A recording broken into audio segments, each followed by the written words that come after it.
জাপানে একটি বিশেষ ফল আছে যা অত্যন্ত বিলাসবহুল ফল নামে পরিচিত। অনেকটা তরমুজের মতোই দেখতে। এই ফল জোড়ায় নাকি লাখ টাকা দামেও বিক্রি হয়। কি অবাক হচ্ছেন? আসলে বলছিলাম পৃথিবীর সবচেয়ে দামি এবং বিলাসবহুল ফল ইউপারি কিং এর কথা।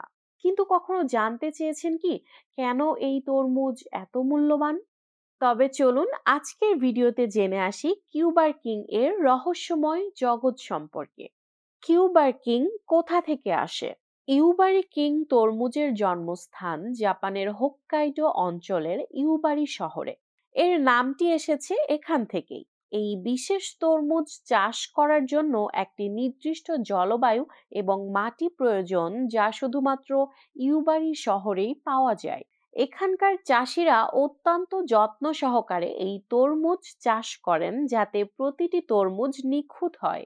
কিন্তু কি এমন আছে এই তরমুজে যা এটিকে এত দামি করে তুলেছে? চলুন বিস্তারিত জানি। কেন এটি এত দামি? ইউবারি কিং এর দাম বেশি হওয়ার পেছনে বেশ কয়েকটি বিশেষ কারণ রয়েছে। যেমন, এটি চাষের সময় প্রতিটি গাছের যত্ন নেওয়া হয় এবং নির্দিষ্ট নিয়মে ফল পরিপক্ক করা হয়। প্রতি মৌসুমে খুব কম সংখ্যক ইউবারি কিং তরমুজ উৎপাদিত হয়। এটি একটি প্রিমিয়াম উপহার হিসেবে জনপ্রিয়, বিশেষত জাপানে।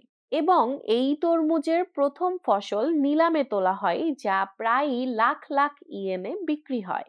ইউবারি কিং এর দাম কত?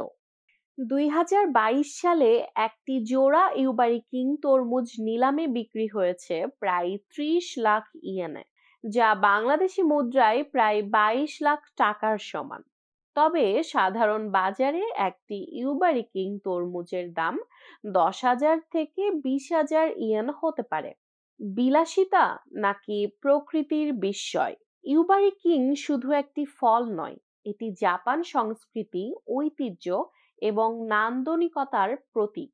যারা এটি কেনেন তারা শুধু ফলের স্বাদই নেন না, বরং এর মাধ্যমে প্রকৃতির প্রতি গভীর শ্রদ্ধা এবং চাষীদের পরিশ্রমকেও সম্মান জানান। আপনি কি ইউবারি কিং সম্পর্কে আগেই জানতেন? অথবা যদি কখনো এই তরমুজ চোখে দেখার সুযোগ পান তাহলে কি করবেন? নিচে কমেন্টে জানিয়ে দিন। আর এমনই সব মজার মজার তথ্য জানতে আমাদের ষড়ঋতু হর্টিকালচার চ্যানেলটি সাবস্ক্রাইব করুন, লাইক দিন আর বন্ধুদের সাথেও শেয়ার করুন। আবারও নতুন কোনো এক ভিডিও নিয়ে ফিরে আসবো। ততক্ষণ পর্যন্ত সুস্থ থাকুন, সবুজ থাকুন।